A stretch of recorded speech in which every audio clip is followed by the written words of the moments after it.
Biryani challenge ഇപ്പോൾ നാട്ടിൽ പുതുമയുള്ള കാര്യമല്ല. പലരും പലതരം സന്നദ്ധ പ്രവർത്തനങ്ങൾക്കായി ഇത്തരം പരിപാടികൾ സംഘടിപ്പിക്കാറുണ്ട്. എന്നാൽ കണ്ണൂർ പാനൂരിൽ കഴിഞ്ഞ ദിവസം ഒരു വമ്പൻ ബിരിയാണി ചലഞ്ച് നടന്നു. 1,00,000 ബിരിയാണിയാണ് കല്ലിക്കണ്ടി പൂക്കോയത്തങ്ങൾ ഫോസ്പേസ് ബിരിയാണി ചലഞ്ചിൽ തയ്യാറാക്കി വിതരണം ചെയ്തത്. 10,000 കോഴി, 10,000 കിലോ അരി, 500-ലധികം പാചകക്കാർ. ബിരിയാണി തയ്യാറായത് 400 അടുപ്പുകളിൽ.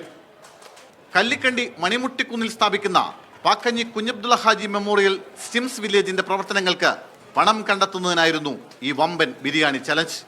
കൂത്തുപറമ്പ് മണ്ഡലത്തിലെ മുസ്ലിം ലീഗ് പ്രവർത്തകരും വനിതാ ലീഗ് പ്രവർത്തകരുമാണ് ബിരിയാണി ചലഞ്ചിന് പിന്നിൽ പ്രവർത്തിച്ചത്. രാഷ്ട്രീയമില്ല, മതമില്ല, ഒരു ചിന്താഗതിയും ഇല്ലാതെ സ്റ്റിംസിന്റെ പ്രവർത്തന വിജയത്തിന് എല്ലാ വിഭാഗം ജനങ്ങളും ഒത്തൊരുമിച്ച് പ്രവർത്തിച്ചുകൊണ്ടാണ് ഈ ഒരു സ്വപ്ന സാക്ഷാത്കാരത്തിന് സാധ്യമായത്. 1,00,000-ലധികം ബിരിയാണിയാണ് ഒറ്റ ദിവസം കൊണ്ട് തയ്യാറാക്കിയത്. തലേന്ന് രാത്രി ആരംഭിച്ച പാചകം പൂർത്തിയായത് പുലർച്ചെ 4 മണിക്ക്.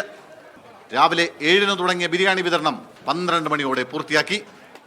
1 കോടി രൂപയാണ് ലക്ഷ്യമിട്ടതെങ്കിലും അതിൽ കൂടുതൽ സമാഹരിക്കാനായതായി സംഘാടകർ.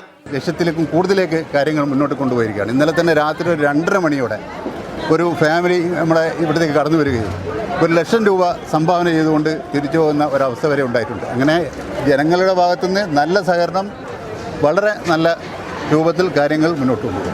35 കോടി രൂപ ചിലവിൽ 11 ഏക്കർ സ്ഥലത്ത് സൗജന്യ ക്യാൻസർ രോഗ ചികിത്സാ കേന്ദ്രം, 100 രോഗികൾക്ക് ഒരേ സമയം ഡയാലിസിസ് ചെയ്യാനുള്ള സൗകര്യം, ബുദ്ധിവൈകല്യമുള്ള കുട്ടികൾക്കുള്ള ചികിത്സാ കേന്ദ്രം എന്നിവയാണ് പദ്ധതി ലക്ഷ്യമിടുന്നത്. മീഡിയ 1 കണ്ണൂർ.